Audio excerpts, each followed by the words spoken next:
ஜம்மு காஷ்மீரில் பெஹல்காம் அப்படின்ற இடத்துல பைசரன் வேலி அப்படின்ற புகழ்பெற்ற சுற்றுலா தலம் இருக்கிறது. இது மினி சுவிட்சர்லாந்து அப்படின்னு அழைக்கப்படக்கூடிய இடத்துல இன்று மதியம் 3 மணிக்கு சுற்றுலா பயணிகளை குறிவைத்து தீவிரவாத தாக்குதல் நடந்திருக்கிறது. இதில் 20லிருந்து 25 பேர் இதுவரை உயிரிழந்திருப்பதாக தகவல். இதற்கு மத்தியில் உயர்மட்ட ஆலோசனை கூட்டத்திற்காக உள்துறை அமைச்சர் அமித்ஷா அவர்கள் விரைந்திருக்கிறார். அவர் ஜம்மு காஷ்மீருக்கு விரைந்திருக்கிறார். அவரை அங்கே இருக்கக்கூடிய அதிகாரிகள் வரவேற்கக்கூடிய காட்சிகளை பார்த்தோம்.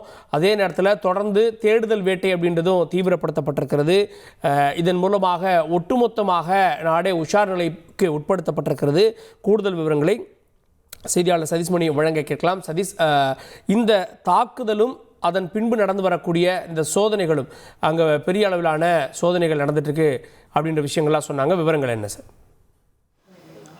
நிச்சயமாக கார்கே, நீங்கள் தெரிவித்தது போல கடந்த சில ஆண்டுகளை, குறிப்பாக ஒரு 5 ஆண்டுகளில் நடைபெற்ற ஒரு மிகப்பெரிய தாக்குதலாக, தீவிரவாத தாக்குதலாக இன்றைய தினம் நடைபெற்ற தாக்குதல் பார்க்கப்படுகிறது.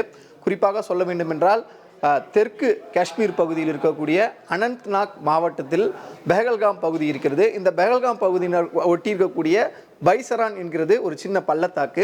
இந்த பைசரான் பள்ளத்தாக்கை பொறுத்தவரையில் இதமான கால சூழல் நிலவுவதால் மினி சுவிட்சர்லாந்து என்றும் அழைக்கப்படுகிறது. இந்த சுற்றுலா தலங்களில் வெளிநாடு மற்றும் வெளி மாநிலங்களிலிருந்து அதிக அளவில் சுற்றுலா பயணிகள் மேற்கொள்வார்கள். குறிப்பாக சொல்ல வேண்டும் என்றால் இன்றைய தினம் நடைபெற்ற இந்த சுற்றுலா பயணிகளை குறிவைத்து நடத்தப்பட்ட தாக்குதலில் 25 முதல் 27 பேர் வரை மரணம் அடைந்திருக்கலாம் என்ற தகவல் வெளியாகியிருக்கிறது. இதனை ஒட்டிதான் தற்போது உள்துறை அமைச்சர் அமித்ஷா ஸ்ரீநகர் விரைந்திருக்கிறார். ஜம்மு காஷ்மீருடைய துணைநிலை ஆளுநர் மனோஜ் சின்ஹாவுடன் அவர் இன்றைய தினம் அங்கே விரைந்திருக்கிறார். அங்கே இருக்கக்கூடிய சூழலை நம்மால் பார்க்க முடிகிறது. உள்துறை அமைச்சரே ஒரு மாநிலத்திற்கு செல்கிறார் என்றால் அங்குடைய பிரச்சனை மிகவும் தீவிரமடைந்து வருகிறது என்று நம்மால் கூற முடியும். குறிப்பாக சொல்ல வேண்டும் என்றால் இன்று மதியம் 2:30 மணி அளவில் இந்த தாக்குதல் சம்பவம் நடைபெற்றது. இந்த சம்பவத்தை பொறுத்தவரையில் இந்த பைசரான் என்கிற பள்ளத்தாக்கில் பகுதி என்பது வாகனங்கள் செல்ல முடியாத பகுதி. கால்நடையாகவோ அல்லது குதிரை உள்ளிட்டவற்றில் சவாரி செய்துதான் இந்த பகுதிக்கு செல்ல வேண்டியிருக்கிறது. குறிப்பாக இந்த தாக்குதல் நடைபெற்ற சம்பவம் மிகவும் புகழ்பெற்ற ஒரு ரிசார்ட் அந்த பகுதியில் இருக்குது. அந்த ரிசார்ட்டிற்கு அருகிலேயே இந்த சம்பவம் நடைபெற்றிருக்கிறது. சம்பவத்தை நேரில் பார்த்ததாக சிலர் தகவல்களை பதிவு செய்திருக்கிறார்கள் சில ஊடகங்களில். குறிப்பாக இந்த தீவிரவாதிகள் முகமூடி அணிந்து வந்து ஒவ்வொரு பயணிகளிடம், அங்கே பயணிக்கக்கூடிய அந்த சுற்றுலா பயணிகளிடம் பெயர்களை கேட்டிருக்கிறார்கள். பெயர்களை கேட்ட பிறகுதான் அந்த தாக்குதல் சம்பவமானது நடைபெற்றிருக்கிறது. மதியம் 2:30 மணி அளவில் நடைபெற்ற அந்த தாக்குதல் சம்பவத்திற்கு ஒரு சில மணி நேரங்களில் ஒருவர் மட்டுமே பலியானதாக முதற்கட்ட தகவல் வெளியானது. அதுவும் அதிகாரப்பூர்வ தகவல் அல்ல. தற்பொழுது வரையும் கூட மத்திய அரசு தரப்பிலிருந்து அதிகாரப்பூர்வ தகவல் எத்தனை பேர் மரணம் அடைந்தார்கள் என்பது குறித்து வெளியிடப்படவில்லை. இந்த சூழலில் தான் ஒரு 3 மணி நேரம் கழித்து, அதாவது ஒரு 5-6 மணி அளவில் இந்த பலி எண்ணிக்கையானது அதிகரித்திருப்பது தெரிய வந்திருக்கிறது. அன்றைய துப்பாக்கி சூடு நடந்த பொழுதே 20க்கும் மேற்பட்டவர்களுக்கு துப்பாக்கி குண்டு காயம்பட்டதாகவே தெரிவிக்கப்பட்டன. தற்பொழுது அவர்கள் மரணம் அடைந்திருப்பதாக வந்திருக்கக்கூடிய தகவல்கள் மிகுந்த அதிர்ச்சி அளிப்பதாக இருக்கிறது. இந்த சம்பவத்தில் நம்ம சொல்வது போல சுற்றுலா பயணிகளை நோக்கி சுடுவதற்கு முன்பாக அவருடைய பெயர்களை விசாரித்து கேட்டு இந்த துப்பாக்கி சூடு சம்பவம் நடைபெற்றிருக்கிறது.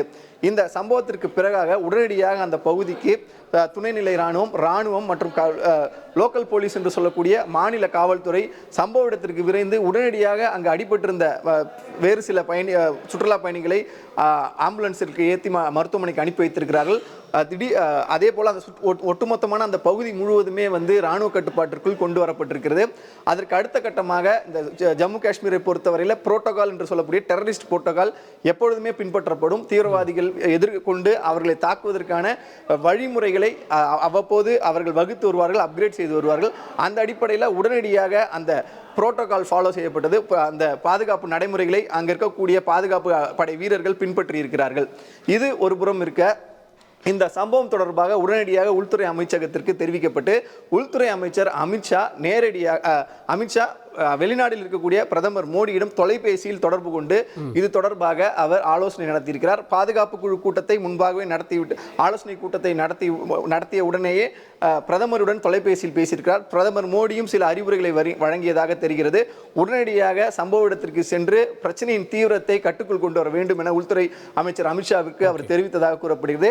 அதன் அடிப்படையிலேயே இன்றைய தினம் ஸ்ரீநகருக்கு விமானம் மூலமாக அவசரமாக உள்துறை அமைச்சர் அமித்ஷா சென்றிருக்கிறார். இந்த சூழல்ல இந்த தாக்குதல் சம்பவத்திற்கு லஷ்கர்-இ-தொய்பாவினுடைய நிழல் அமைப்பான த ரெசிஸ்டன்ட் ஃப்ரண்ட் TRF என்கிற அமைப்பு பொறுப்பேற்றிருப்பதாகவும் தகவல் வெளியாகிருக்கின்றன. லஷ்கர்-இ-தொய்பா என்பது ஒரு பிரபலமான தீவிரவாத அமைப்பு, நம்ம அனைவருக்குமே தெரிந்த விஷயம்.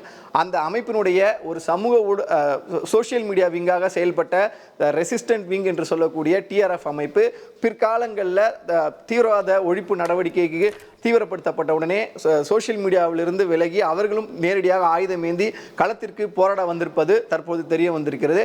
சிறு சிறு குழுக்களாக பிரிந்து ஆயுத பயிற்சி மேற்கொண்ட நிலையில நேரடியாக ஒரு தாக்குதலை நடத்தி இருப்பது அந்த பகுதியில் பெரும் அதிர்ச்சியை ஏற்படுத்தியிருக்குது. இந்த தாக்குதல் சம்பவத்தை பொறுத்த வரையில பல்வேறு தலைவர்கள் கண்டனம் தெரிவித்திருக்கிறார்கள். நரேந்திர மோடி அவர்கள், பிரதமர் நரேந்திர மோடி சட்டத்திற்கு முன்பாக இந்த குற்றவாளிகள் நிறுத்தப்படுவார்கள் என அவர் கடுமையான வார்த்தைகளால் பதிவு வைத்திருக்கிறார். செய்திகளை உடனுக்குடன் தெரிந்து கொள்ள உடனே சப்ஸ்கிரைப் பண்ணுங்க.